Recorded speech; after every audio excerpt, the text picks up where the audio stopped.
Hi everyone. My name is Daniel Carter, and until 3 years ago I never believed in ghosts. I laughed at horror movies, rolled my eyes at paranormal stories, and always assumed there was a logical explanation for everything. That changed the night I visited Blackwood Village. It started with a road trip. I was a freelance photographer searching for unusual places to document. While browsing old forums, I came across mentions of a forgotten village hidden deep within the forests of northern Pennsylvania. The village wasn't marked on most maps, and locals rarely spoke about it. The few comments I found described abandoned houses, empty roads, and a mysterious well at the center of town. Naturally, I became curious. After several hours of driving through winding roads and dense woods, I finally reached the place shortly before sunset. The village looked frozen in time. Weathered wooden houses stood along cracked streets. Most of the windows were broken, and weeds grew through the pavement. There were no cars, no signs of life, and no sounds except the wind moving through the trees. I parked near what appeared to be an old general store and stepped outside with my camera. Something felt wrong immediately. The air seemed unnaturally cold. Even though it was early autumn, my breath appeared in faint clouds. I ignored the feeling and began taking photographs. As the sun disappeared behind the trees, long shadows stretched across the village. That's when I noticed the well. It stood in the center of a small square surrounded by abandoned buildings.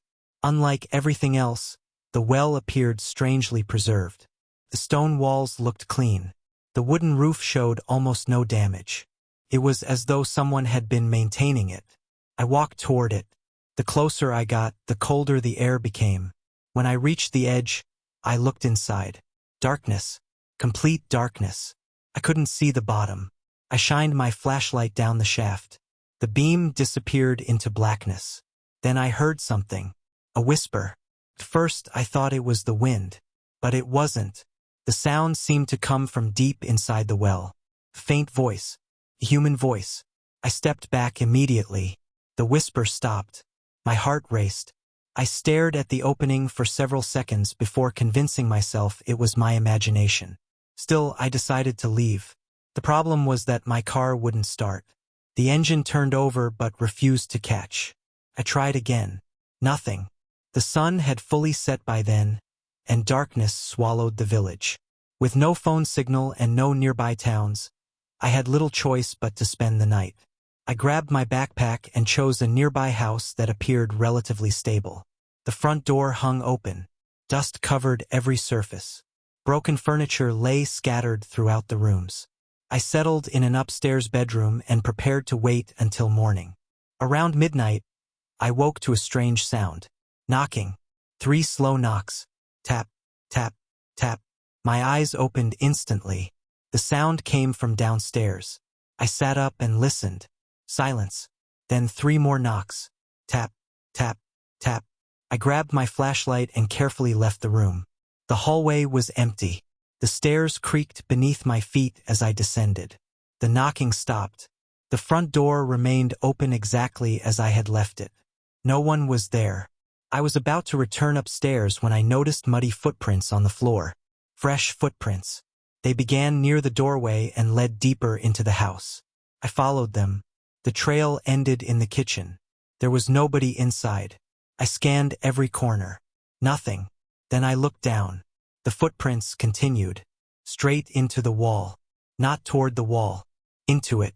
As though whoever made them had simply walked through solid wood. A chill crawled up my spine. I backed away. Suddenly, a loud crash echoed from upstairs. I nearly jumped out of my skin. Without thinking, I ran outside. The village stood silent beneath the moonlight. Every house appeared dark and lifeless. I tried starting my car again. Still nothing. As I sat in frustration, I noticed movement near the well. Someone stood beside it. A tall figure. Motionless. Watching me. I blinked. The figure remained. I grabbed my flashlight and pointed it toward the square. The beam illuminated empty space.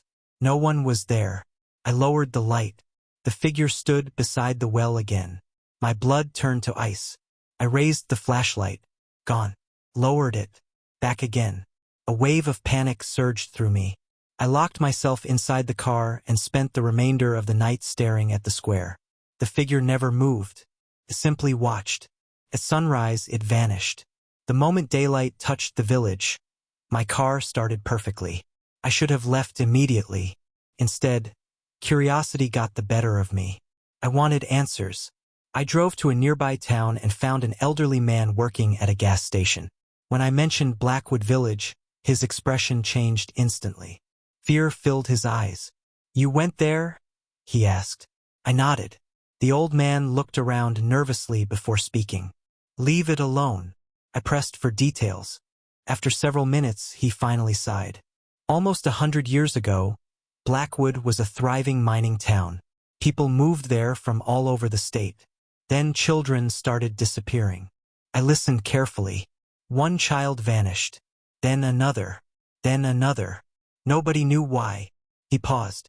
Eventually they discovered tunnels beneath the village. "What kind of tunnels?" I asked. "Old mining shafts." The man's hands trembled. Inside those tunnels, they found something. "What?" He stared directly at me. "A room." My stomach tightened. A room full of bones. I felt sick. The villagers blamed a miner named Thomas Reed. They accused him of kidnapping children and sacrificing them. "What happened to him?"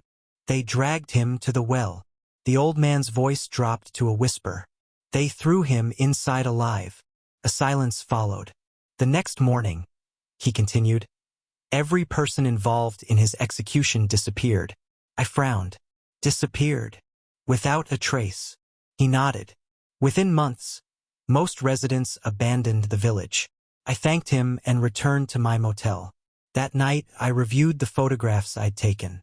Everything seemed normal until I reached the images of the well. Every photograph contained a figure. The same tall figure, standing beside the well, watching the camera, watching me. I hadn't seen it while taking the pictures. Yet there it was, in every single image.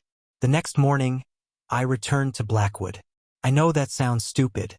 Trust me, I regret it every day. I arrived shortly after noon and headed directly for the well. This time I brought climbing equipment. If there were answers, they were below. After securing a rope, I began descending. The air grew colder with every foot. The stone walls felt damp beneath my gloves. Eventually, my boots touched solid ground. The flashlight revealed a narrow tunnel extending into darkness. I followed it. The passage stretched far beneath the village. Old support beams lined the walls.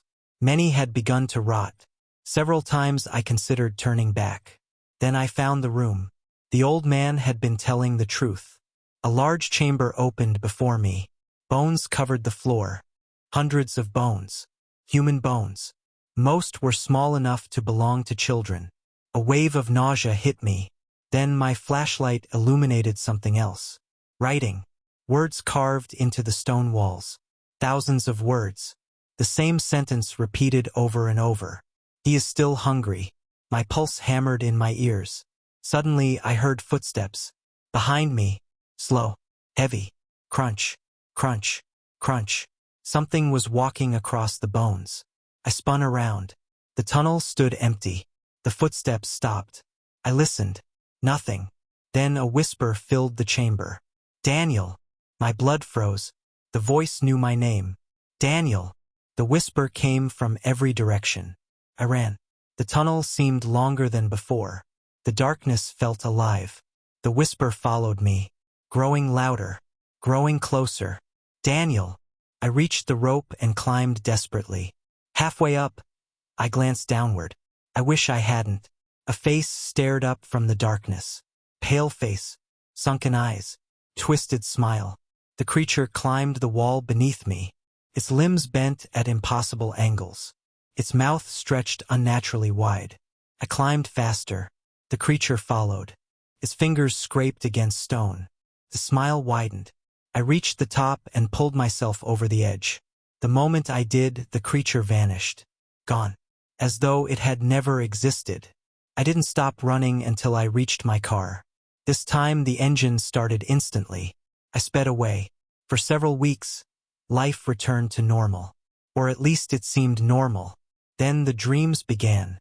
Every night I stood beside the well. Every night whispers called my name. Every night something waited below. The dreams grew worse. Soon I started hearing whispers while awake. At work. At home. Even while driving. People noticed my exhaustion. My friends urged me to see a doctor. The tests found nothing. The whispers continued. One evening, I discovered muddy footprints inside my apartment. The same footprints from the abandoned house.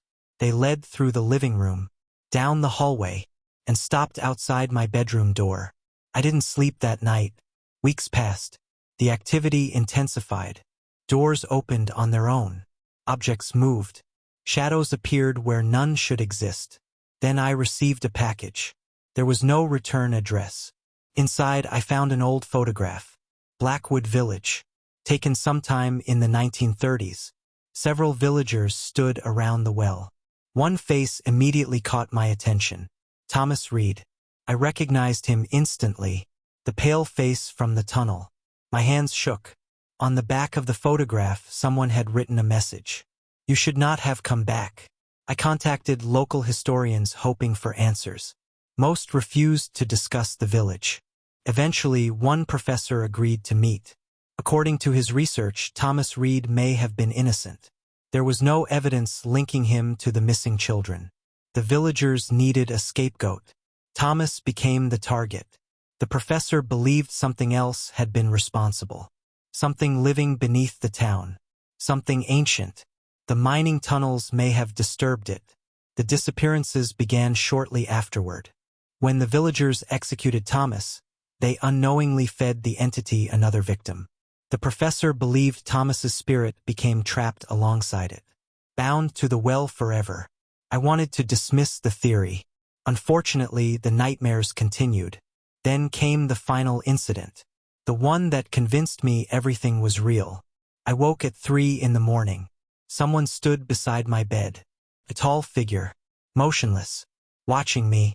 Moonlight illuminated its face. Thomas Reed. His pale eyes met mine.